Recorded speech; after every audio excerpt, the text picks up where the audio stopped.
Welcome back. So, I've already got a ready-made review of what we learned about in our last video, and how you're going to need to use this information, I don't know. There are lots of different types of questions that could be asked where you're going to need to draw upon this knowledge. You might be given a situation and asked which type of sampling method is most appropriate. You may be told that you've got this situation and you need to conduct a cluster sample. What would that look like? You might be asked, well, we're going to be doing a stratified sample. Which of these answer choices represents that process? There are any number of ways that you might need to know these things. But just as a quick review, which sampling method should I use for a given situation? An SRS is probably going to be your best option if you have the sampling frame. Remember, you need the list of all the individuals in the population. If the individuals are easy to sample, and the population isn't composed of distinct groups with respect to the variables of interest. So if you remember from the last video, if our population is students at Anderson High School and our variable is GPA, taking an SRS might not be the best option because we could end up with 100 freshmen and 100 sophomores without any juniors or seniors. It's not particularly likely, but we may want to guard against even the possibility that that kind of sample could happen. But if your population is all pretty similar with respect to the variable or variables you're looking at, an SRS could be perfectly fine.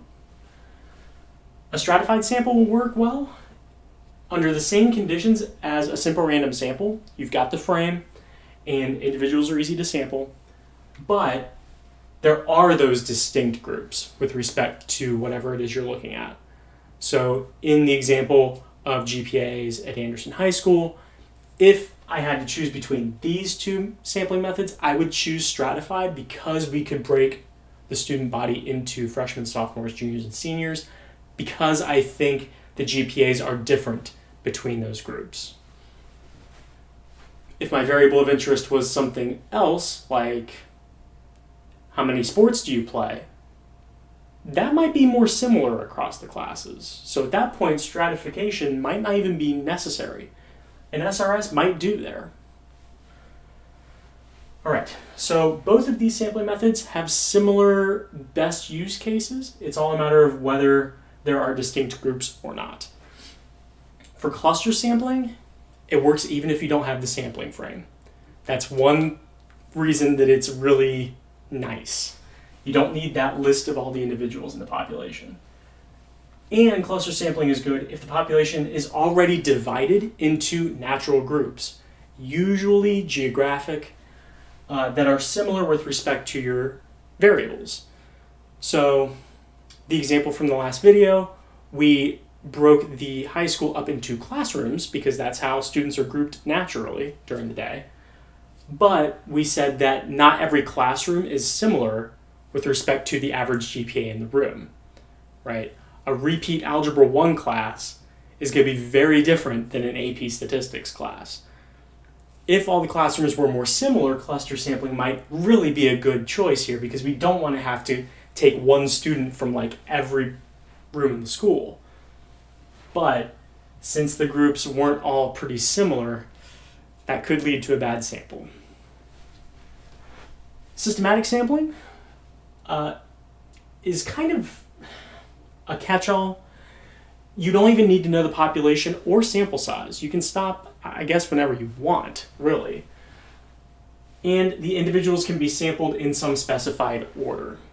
So in some cases, that's a really easy condition to meet, and in others, it's impossible, right?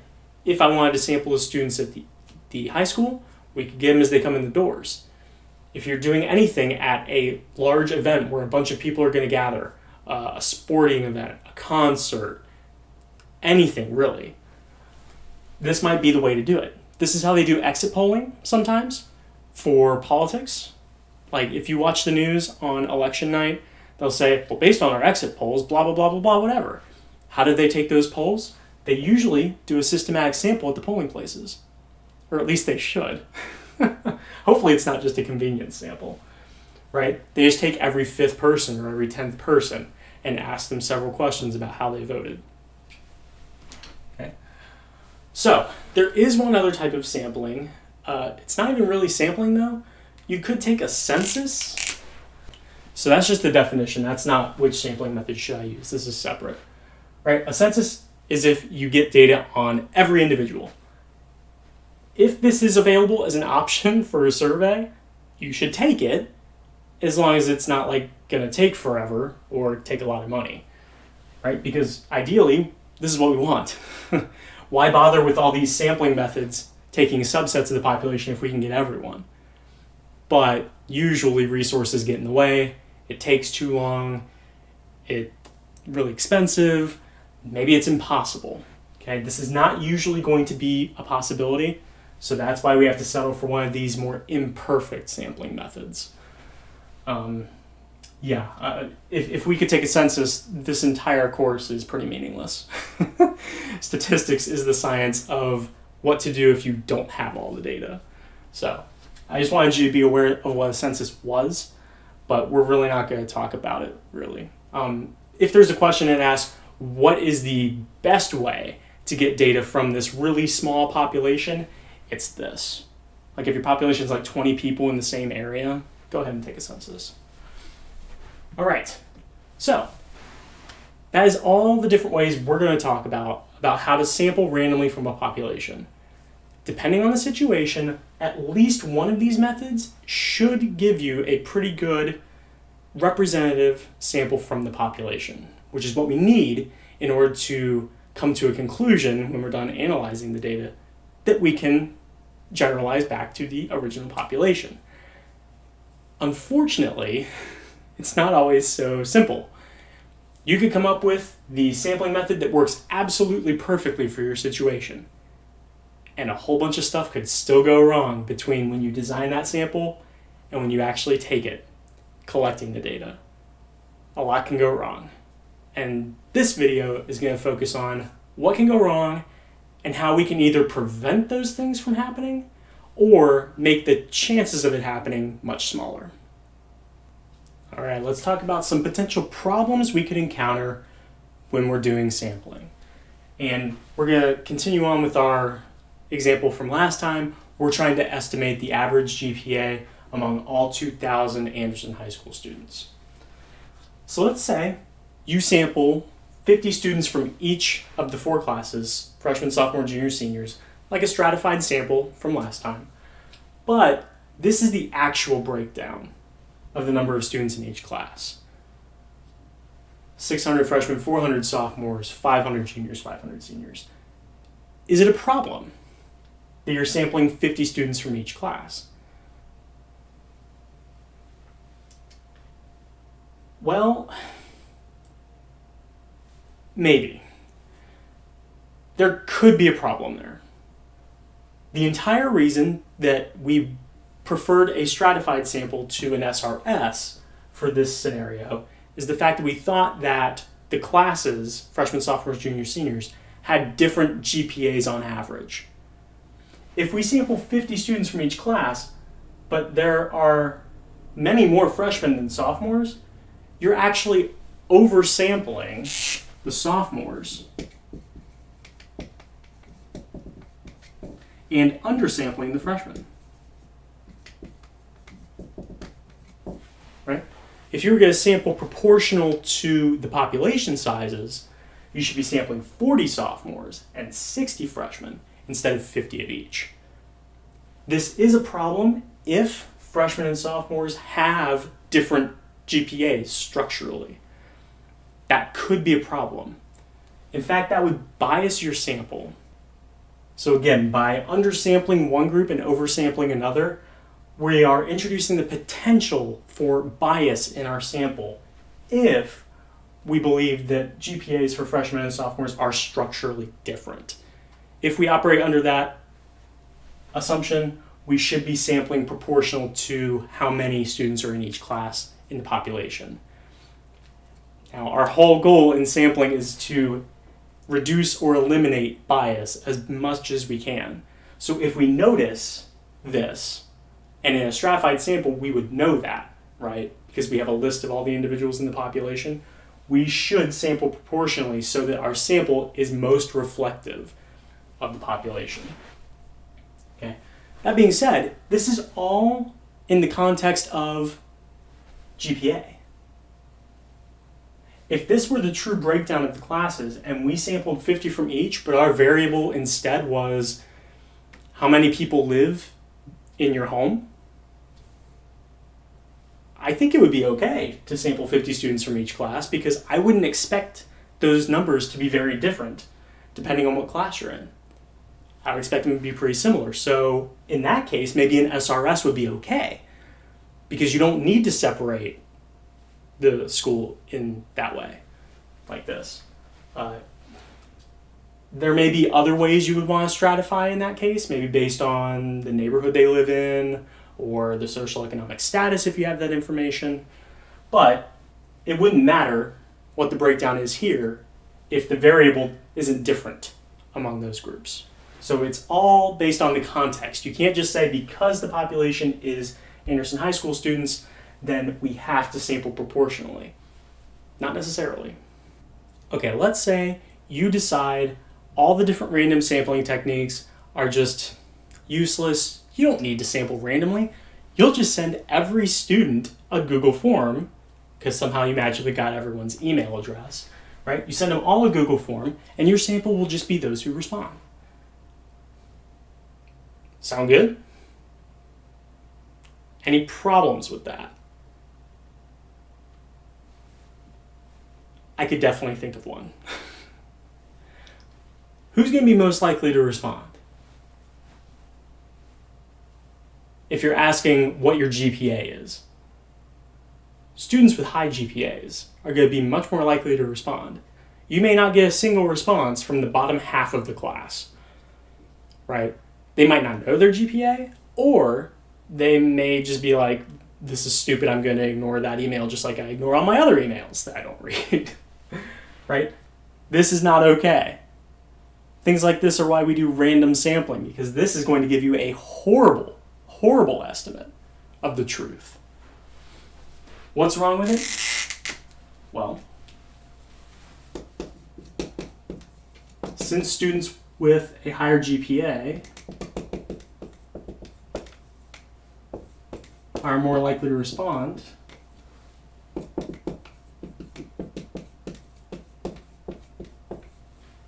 we call this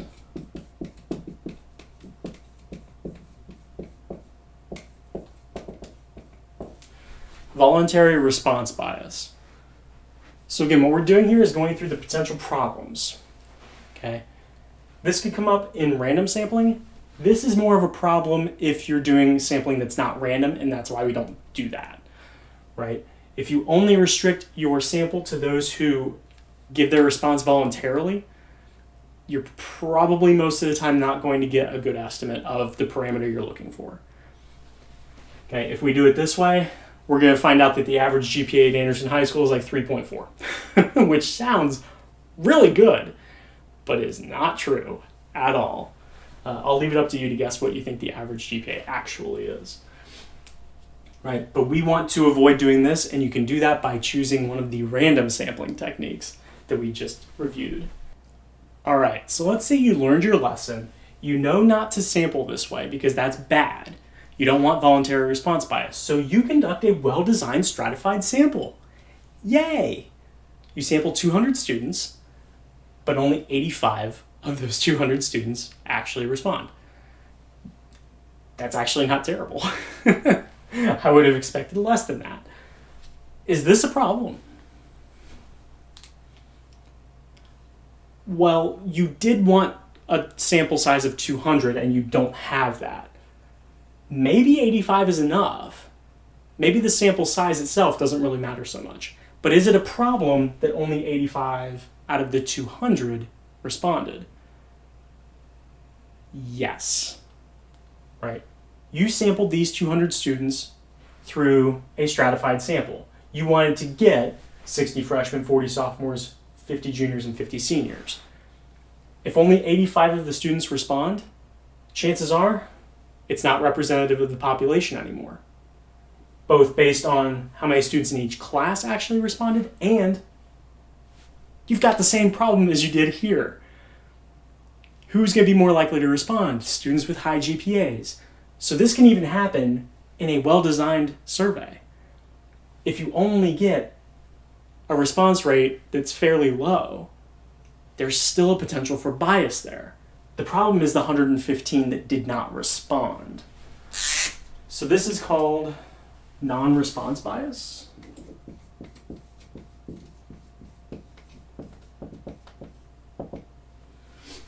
And that comes from the fact that we're still not getting that random sample that we plucked. Okay? The 200 students are exactly who we want. If we get less than that, that's not necessarily a good thing. So non-response bias. So our non-response bias here, it comes from the possibility that those who don't respond, those 115 students, are somehow different than those who do respond with respect to the variable or variables you're looking at. So if we're looking at average GPA, I have reason to believe, just like we said here, those who respond are probably going to have higher GPAs than those who don't. So how do we try to eliminate or reduce the possibility of this non-response bias? Well, if you're trying to ask that question, you're probably going to have to find a method of surveying them where they are most likely to respond. If you can corner them in the hallway or in a classroom or something and ask them in person, they're probably more likely to respond than if you just send them a Google form or an email, right? So the method of giving the survey could reduce this. It's possible that maybe you originally wanted to find this, but maybe you see that this is going to happen and you're like, well, maybe I should just ask for questions that they're more likely to answer. Like, how many people live in your house? What do you think of the cafeteria food, right? You could change the variables you're interested in. That would also potentially reduce this. People are less likely to respond to things that they want to keep secret, that embarrass them, things that are illegal, that kind of stuff. Okay, you probably won't get a good response rate if you ask, have you taken any illegal drugs in the last month? Maybe some people will be like, yeah, I did. All right, that was me. But probably not. Okay, changing gears a little bit. Let's say you have a one-question survey. You're just surveying people. We're not necessarily looking at Anderson High School students anymore. This is a separate example. Let's say you ask someone to rate their support for Black Lives Matter from 1 to 10. I don't really want to get into politics here. That's not really the point. I just do want to let you know that the things we're learning here you can apply to current events. Is there anything wrong with this?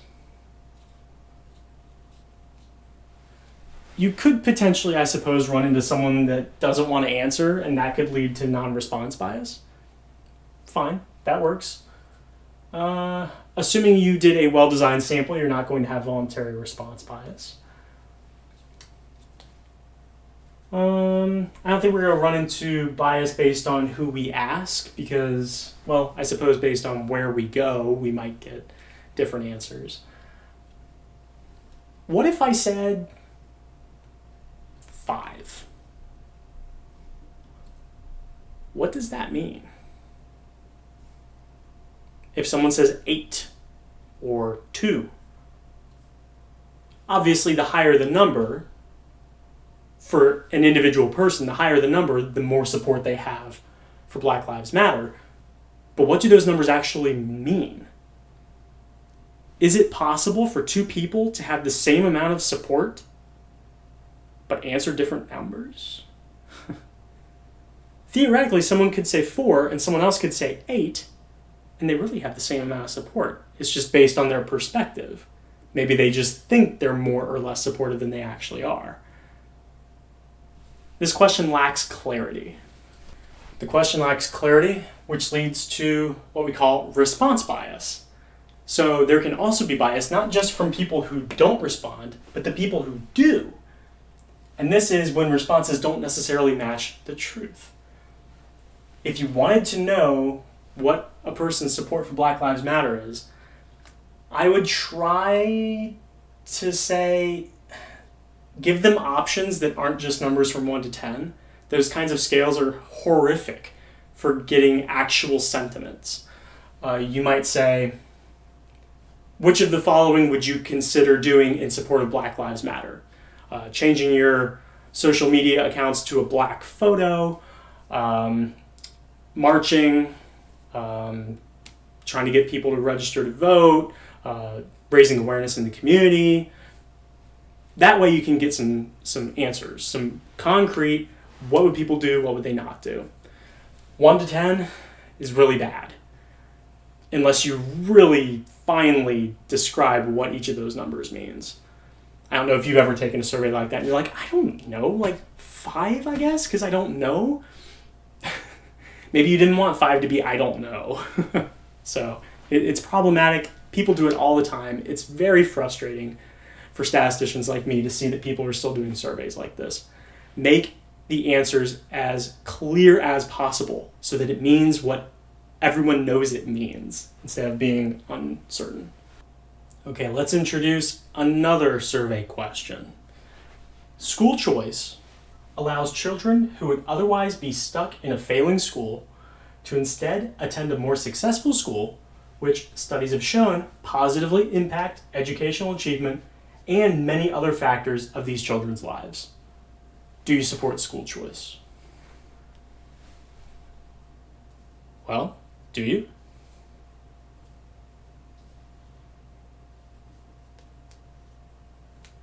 Potential problems with sampling. What's the issue here? I'm not saying like the issue is like school choice. What is the problem with this question? It sure is pushing you to a certain answer, isn't it? What is this question trying to get you to answer? Well, yeah, you'd have to be an idiot not to support that, right? Look at this. Like, there are children stuck in failing schools. This is true. There are failing schools all over the country. School choice allows them to attend a more successful school. Okay. Studies have shown, there's science supporting this, that they positively impact educational achievement, so they learn more, and many other factors of these children's lives. Who knows how many there are? The problem with this is, even someone who may not support school choice may be persuaded to answer yes after reading this particular question. If you give this question to someone and ask them this, and they say yes, you have no idea how they actually feel. You've essentially just cajoled them or persuaded them into giving the answer that you want. But that's not going to give you an accurate assessment of what proportion of people support school choice. It's going to be inflated. Maybe you truly did persuade them by making this argument. Who knows, right? But you don't want to write a question in a way that pushes your respondents to a certain answer. That's another form of response bias, right? So there are multiple sources of response bias. And one of them is how you word the question, whether it's on paper, on a screen, or you're saying it verbally. You can influence the respondents based on how you word the question, but if the whole point is to get an accurate sense of what proportion of people support school choice, you shouldn't ask the question this way. Not if you want the truth. Because you could word the question this way. School choice allows taxpayer money to be diverted from public schools toward private and charter schools that lack accountability and in many cases don't even provide public school level education. This flow of money away from public schools further weakens their quality of education. This disproportionately affects people of color and low-income families who can't take advantage of vouchers due to lack of transportation, additional costs, etc. Do you support school choice? It works both ways. Many of the claims in these questions are true. Some of them may be exaggerated. And the notion of truth, now more than ever, appears to be subjective based on what people think. So the best way to gauge what people really think about an issue is to ask your questions in a way that don't push people towards a certain answer. There is a way that you can ask this question in a way that doesn't push one way or the other. Maybe you could craft one. I'd like to see if you could. I mean, if you've got time, see if you can. Maybe describing what school choice is in a way that doesn't push them towards or away from it. Right. So, response bias is bad. Response bias can also be brought on by asking questions that people don't want to answer, or they would forget, or anything like that. There are many ways to incur response bias, and you want to mitigate or avoid that as much as possible. Okay, I want to put a bow on really the entirety of the unit so far, so the last few videos. In summary, the goal of observational studies, which include all sample surveys, is to estimate a parameter from a population. Okay, we want to know something about an entire population, like the average GPA at the high school, from just taking a sample. And if you don't think about it too hard, that seems really difficult to do. We want to estimate something about an entire population by only taking some of them. That's not easy to do. So what we've learned is ways we can make our sample better, ways we can make our data collection process better.